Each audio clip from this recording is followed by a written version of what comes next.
नमस्कार साथियों, स्वागत है आपका हमारे चैनल श्री विरूपाक्ष सरकार पर। और श्रीमद् वाल्मीकि कृत रामायण का हम लोग पाठ कर रहे हैं। आज हम प्रारंभ कर रहे हैं तृतीय सर्ग। वाल्मीकि मुनि द्वारा रामायण काव्य में निबद्ध विषयों का संक्षेप में उल्लेख।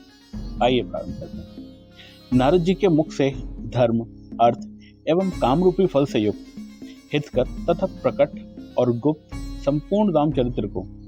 जो रामायण महाकाव्य की प्रधान कथा वस्तु था, सुनकर महर्षि वाल्मीकि जी बुद्धिमान श्री राम के उस जीवन व्रत का पुनः भली भांति साक्षात्कार करने के लिए प्रयत्न करने लगे। ये पूर्वाग्र कुशों के आसन पर बैठ गए, विधिवत आचमन करके हाथ जोड़े हुए स्थिर भाव से स्थित हो योग धर्म के द्वारा श्री राम आदि के चरित्रों का अनुसंधान करने लगे। श्री राम, लक्ष्मण, सीता तथा राज्य और रानियों सहित राजा दशरथ से संबंध रखने वाली जितनी बातें थीं, हंसना, बोलना, चलना, राज्य पालन आदि जितनी चेष्टाएं हुई, उन सबका महर्षि ने अपने योग धर्म के बल से भली भांति साक्षात्कार किया। सत्य प्रतिज्ञ श्री रामचंद्र जी ने लक्ष्मण और सीता के साथ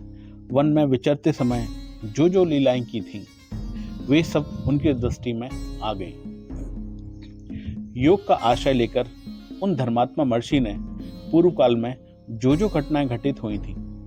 उन सबको वहां हाथ पर रखे हुए आंवले की तरह प्रत्यक्ष देखा। सबके मन को प्रिय लगने वाले भगवान श्री राम के संपूर्ण चरित्रों का योग धर्म के द्वारा यथा स्वरूप से निरीक्षण करके महाबुद्धिमान महर्षि वाल्मीकि ने उन सबको महाकाव्य रूप देने की चेष्टा की। महात्मा नारद जी ने पहले जैसा वर्णन किया था, उसी क्रम से भगवान वाल्मीकि ने मुनि ने रघुवंश विभूषण श्री राम के चरित्र विषयक रामायण काव्य का निर्माण किया। जैसे समुद्र सब रत्नों की निधि है, उसी प्रकार यह महाकाव्य गुण, अलंकार एवं ध्वनि आदि रत्नों का भंडार है। इतना ही नहीं, यह संपूर्ण श्रुतियों के सारभूत अर्थ का प्रतिपादक होने के कारण सबके कानों को प्रिय लगने वाला है, सभी के चित्त को आकृष्ट करने वाला है। यह धर्म, अर्थ, काम, मोक्ष रूपी गुणों से युक्त तथा इसका विस्तार पूर्वक प्रतिपादन एवं दान करने वाला है। श्री राम के जन्म, उनके महान पराक्रम, उनकी सर्वानुकूलता, लोकप्रियता, क्षमा, सौम्य भाव तथा सत्यशीलता का इस महाकाव्य में महर्षि ने वर्णन किया है। विश्वामित्र जी के साथ श्री राम लक्ष्मण के जाने पर जो उनके द्वारा नाना प्रकार की विचित्र लीलाएं तथा अद्भुत बातें घटित हुई, उन सबका इसमें महर्षि ने वर्णन किया है। श्री राम द्वारा मिथिला में धनुष के तोड़े जाने तथा जनक नंदिनी सीता और उर्मिला आदि के विवाह का भी चित्रण इसमें किया गया है। श्री राम परशुराम संवाद, दशरथ नंदन श्री राम के गुण, उनके अभिषेक, कैकेयी की दुष्टता, श्री राम के राज्याभिषेक में विघ्न, उनके वनवास, राजा दशरथ के शोक विलाप और परलोक गमन, प्रजाओं के विषाद, साथ जाने वाली प्रजाओं को मार्ग में छोड़ने, निषाद राज घोह के साथ बात करने तथा सूत सुमंत को अयोध्या लौटने आदि का भी इसमें उल्लेख किया गया है।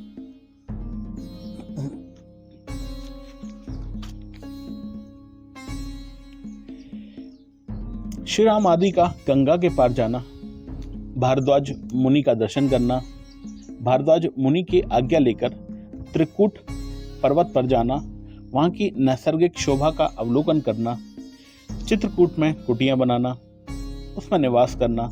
वहां भरत का श्री राम से मिलने के लिए आना, उन्हें अयोध्या लौट चलने के लिए प्रसन्न करना, श्री राम द्वारा पिता को जलांजलि दान,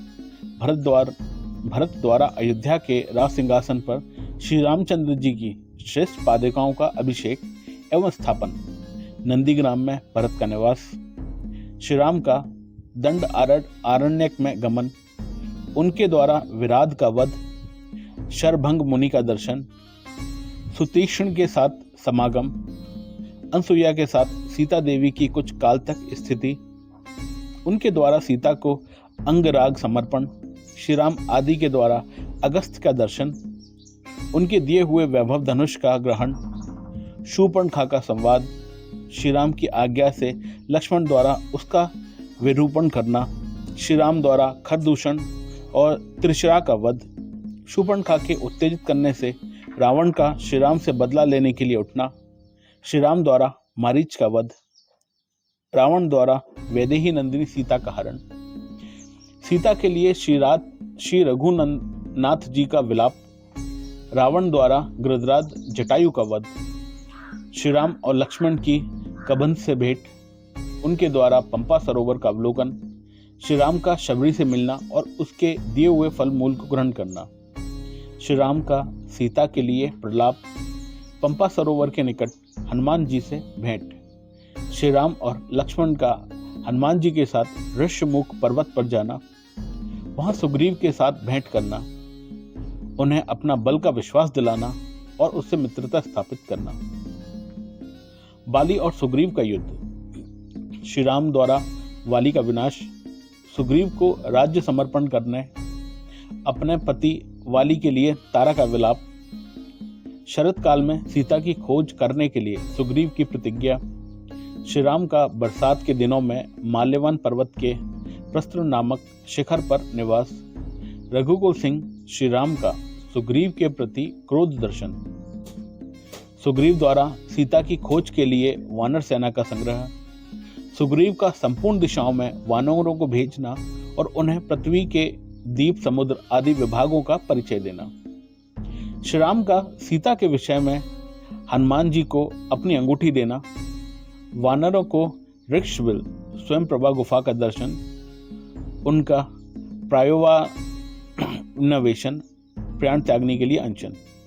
संपाति से उनकी भेंट और बातचीत, समुद्र लंघन के लिए हनुमान जी का महेंद्र पर्वत पर चढ़ना,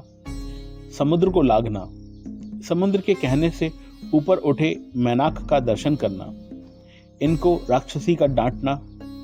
हनुमान द्वारा छाया गृहिणी सिंहिका का दर्शन एवं निधन, लंका के आधारभूत पर्वत का दर्शन, रात्रि के समय लंका में प्रवेश, अकेला होने के कारण अपने कर्तव्य का विचार करना, रावण के मदपान स्थान में जाना, उसके अंतरपुर की स्त्रियों को देखना, हनुमान जी का रावण को देखना, पुष्पक विमान का निरीक्षण करना, अशोक वाटिका में जाना और सीता जी के दर्शन करना, पहचान के लिए सीता जी को अंगूठी देना और उनसे बातचीत करना, राक्षसियों द्वारा सीता को डांट फटका कर त्रिजटा को श्री राम के लिए शुभ सूचक स्वप्न का दर्शन, सीता का हनुमान जी को चूड़ामणि प्रदान करना, हनुमान जी का अशोक वाटिका के वृक्षों को तोड़ना, राक्षसियों का भागना, रावण के सेवकों का हनुमान जी के द्वारा संहार, वायुनंदन हनुमान का बंदी होकर रावण की सभा में जाना, उनके द्वारा गर्जन और लंका का दहा, फिर लौटती बार समुद्र को लागना, वानरों का मधुवन में आकर मधुपान करना, हनुमान जी का श्री रामचंद्र जी को आश्वासन देना और सीता जी की कही हुई और दी हुई चूड़ामणि समर्पित करना, सेना सहित सुग्रीव के साथ श्री राम की लंका यात्रा के समय समुद्र से भेंट, नल का समुद्र पर सेतु बांधना, उसी सेतु द्वारा वानर सेना का समुद्र के पार जाना, रात को वानरों का लंका पर चारों ओर से घेरा डालना, विभीषण के साथ श्री राम का मैत्री संबंध होना, विभीषण का श्री राम को रावण के वध का उपाय बताना, कुंभकर्ण का निधन, मेघनाथ का वध, रावण का विनाश, सीता की प्राप्ति, शत्रु नगरी लंका में विभीषण का अभिषेक, श्री राम द्वारा पुष्पक विमान का अवलोकन, उनके द्वारा दल बल सहित उनका अयोध्या के लिए प्रस्थान, श्री राम का भारद्वाज मुनि से मिलना, वायुपुत्र हनुमान को दूत बनाकर भरत के पास भेजना तथा अयोध्या में आकर भरत से मिलना, श्री राम के राज्याभिषेक का उत्सव, फिर श्री राम का सारी वानर सेना को विदा करना, अपने राष्ट्र की प्रजा को प्रसन्न रखना,